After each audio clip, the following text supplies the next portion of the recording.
दोन संतांची तीर्थयात्रा।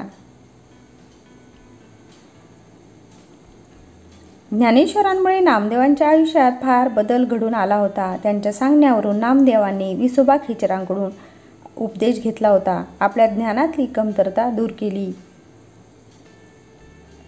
ज्ञानेश्वरांनी नामदेवांना सोबत घेऊन पंढरपुरातून तीर्थयात्रा सुरू केली। भारतातल्या वेगवेगळ्या तीर्थक्षेत्रांना, पवित्र स्थळांना, ज्योतिर्लिंगांना त्यांनी भेटी देणे सुरू केले। काही ठिकाणी ह्या दोघांनीच तर काही ठिकाणी इतर भावंडांना आणि साथीदारांना घेऊन तीर्थयात्रा केली असा उल्लेख आहे। ह्या दोघांनी सोबत यात्रा केली हे मात्र निश्चित। हरिनाम घेत घेत वाटीत अध्यात्मावर चर्चा करत दोघांचा छान प्रवास चालला होता।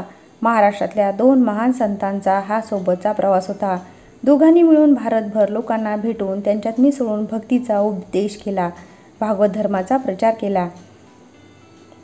एकदा वाटेत त्यांना एक जंगल लागले। पूर्वी आजसारखे मोठे मोठे रस्ते नव्हते। अनेक ठिकाणी कच्चे रस्ते, घनदाट जंगल असायची, माणसांची वर्दळ नसायची। अशा ठिकाणी दरोडेखोर डाकूंच्या टोळ्या लोकांना अडवून बळजबरीने त्यांच्याकडून मिळेल ते धन लुटून न्यायचे। असाच एक दरोडेखोर त्यांच्या समोर आला।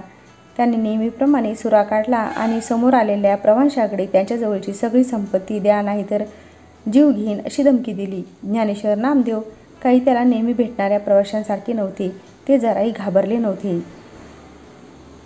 त्यांनी सांगितलं की एक देवाचं नाव हीच त्यांची संपत्ती आहे, दुसरं त्यांच्याजवळ देण्यासारखं काही नाही असं म्हणून ते हरिनामाचा जप करत बसले। अशा प्रकारचे संत पाहून तो दरोडेखोर चक्रावला। इतक्या भल्या माणसांना लुटायचा प्रयत्न केला म्हणून त्याला पश्चाताप झाला। त्याने दोघांची माफी मागितली। ते त्या दोघांच्या सोबतच चालू लागला। जंगलाच्या शेवटपर्यंत त्याने दोघा संतांची सोबत केली। त्याचा पुनर्जन्म झाला होता, त्यामुळे ज्ञानेश्वरांनी त्याला हरपाल असे नाव दिले। पुढे एकदा फिरता फिरता त्यांना तहान लागली। जवळ कुठेही पाणी नव्हते। बरेच चालल्यावर एक विहीर लागली, तीही जवळपास कोरडी, अगदी तळाशी थोडे पाणी होते। ज्ञानेश्वरांनी सूक्ष्म रूपात खाली जाऊन पाणी पिले आणि थोडे पाणी नामदेवासाठी घेऊन वर आले। नामदेव म्हणाले, माझा विठ्ठल देईल की पाणी? त्यांनी विठ्ठलाची प्रार्थना केली। त्यांच्या प्रार्थनेमुळे ती विहीर पूर्ण भरली। नामदेवांनी मग पाणी पिले। विहिरीत पाणी मिळाल्यामुळे आसपासचे रहिवासी सुद्धा आनंदित झाले। त्यांनी संतांना नमन केले। त्या विहिरीला नामदेवाचेच नाव पडले। नामदेव विहीर किंवा हिंदीत नामदेव कुआ असे तिला म्हणतात।